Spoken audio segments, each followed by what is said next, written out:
downtown Municipal Auditorium in front of a capacity crowd as you see Mr. Olympia entering the ring. The Junkyard Dog had wrestled the 11th match of the evening. He had defeated the Black Ninja. He had had two tremendously tough matches. He defeated the Black Ninja and Ted DiBiase to get to the finals. Mr. Olympia had defeated Marty Lundy because of a very unusual event where Kamala and Mr. Wrestling 2 were both disqualified, and by sudden death rules that eliminated both of them from the tournament. Mr. Olympia was scheduled to wrestle in match number 9, the winner of match 5, which was Kamala and 2. Therefore, he drew a bye. Then he wrestled Hacksaw Butch Reed, and there's where the premonition of the desperation of Mr. Olympia came to light when he got a controversial win over Hacksaw Reed. Right now you can see he and Junkyard Dog went forward to shake hands with his old partner and to wish him the best of luck, and Olympia refused the handshake. Jerry Usher in the ring, and right now Mr. Olympia is telling Usher, wait a minute, I'll be right back. And the whole crowd just went kind of silent there, wondering what was going on. Well, since I was there, I can tell you.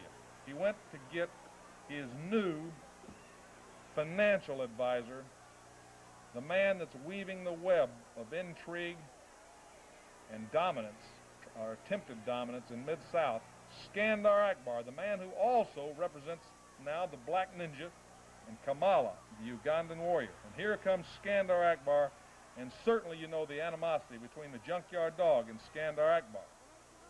And Mr. Olympia, as we learned later, had called Scandar Akbar. Even Akbar was surprised when it happened. Apparently this all started when Mr. Wrestling 2 came to Mid-South, because Mr. Olympia had been the premier masked man, the Junkyard Dog's partner, and co-holder of the tag team titles.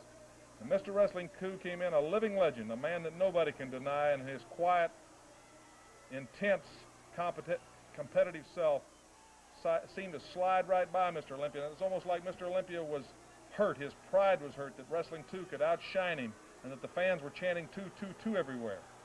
And there was an altercation we recall a few weeks ago between 2 and Olympia in the dressing room at the Mid-South taping, and we all thought Wrestling 2 was just under too much pressure and flying off at the handle. But it turns out that Wrestling 2 had really seen the true insight of Mr. Olympia, a man who has changed and twisted.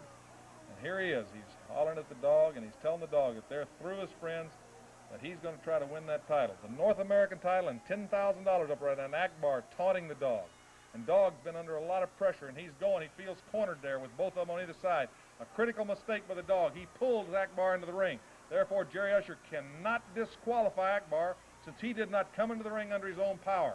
Usher gets knocked out of the ring when Akbar's feet caught him as the dog thumped him. Dog firing away to Mr. Olympia. Now watch, referee Rick Farrar, the second referee, tries to come in to restore order.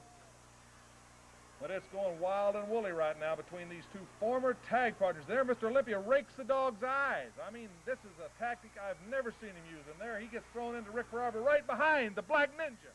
He comes in, look at that thrust kick. He caught Dog from behind. Dog's neck was snapped with that chop to the throat, and didn't have time to brace for it or anything. Caught that tremendous thrust kick, split his lip wide open, knocked the tooth loose, and now Olympia applying the sleeper to a badly injured, stunned JYD, as you see Usher there on the floor trying to get up and get back in the ring. But now Mr. Olympia, going beyond sportsmanship, has an injured, helpless dog, unconscious, still applying the sleeper, which could be very dangerous. Jerry Usher counting the 1, 2, 3. But now you look closely. Right here's the focal point. The dog is on his face. He is face down. His shoulders are not pinned. Yet Usher, in his stunned condition, had counted a fall. Mr. Olympia has let go of him now.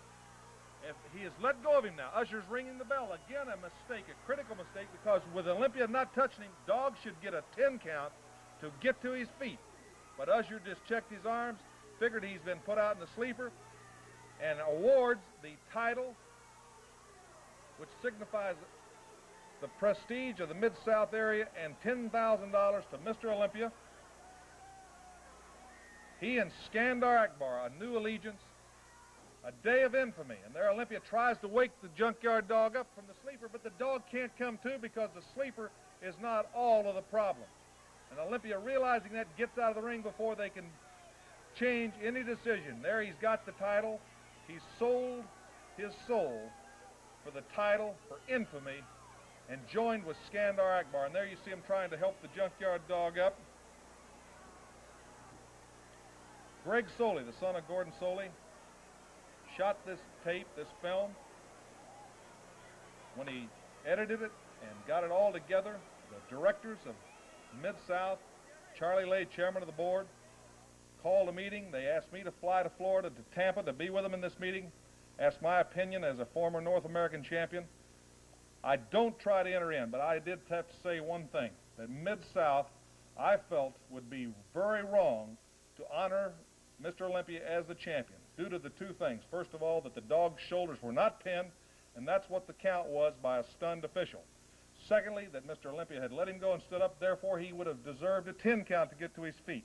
And I thought Mid-South would be wrong, and I voiced my opinion, and I want to thank Charlie Lay and the board of directors. They echoed my feelings, and they have held up that title. The North American title is held up. But first, let's go a little bit further, go to the dressing room where Greg Soley went into the dressing room and interviewed the new champion and his new financial advisor. And I present the North American title to a very, very deserving super heavyweight. And you know, I couldn't believe it when you called. I couldn't believe it was you. I thought I was hearing things. But you know, you were right about the junkyard dog. When Wrestling 2 came along, he dropped you just like yesterday's garbage.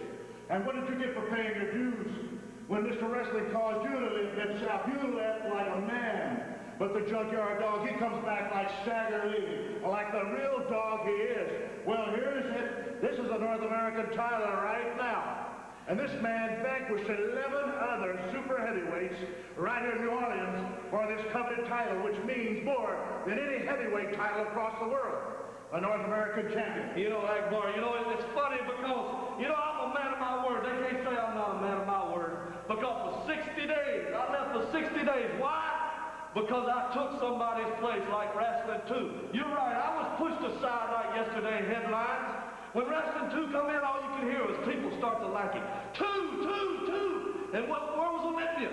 Pushed him to the side. But I'm a man of my word. I got in there, I took his place, and I left for 60 days.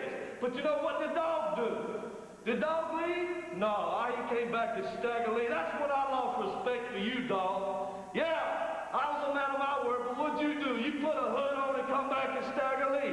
But not me. I waited my 60 days, and for Wrestling 2, boy, you almost blew a perfect plan because I had it all mapped out. And you found a suitcase, but you didn't get it done because there it is, the North American title. And it was very well. Where's the shoe at now, dog? That's right. It's on this book. It's on this book. $10,000 for the 60 days that I lost.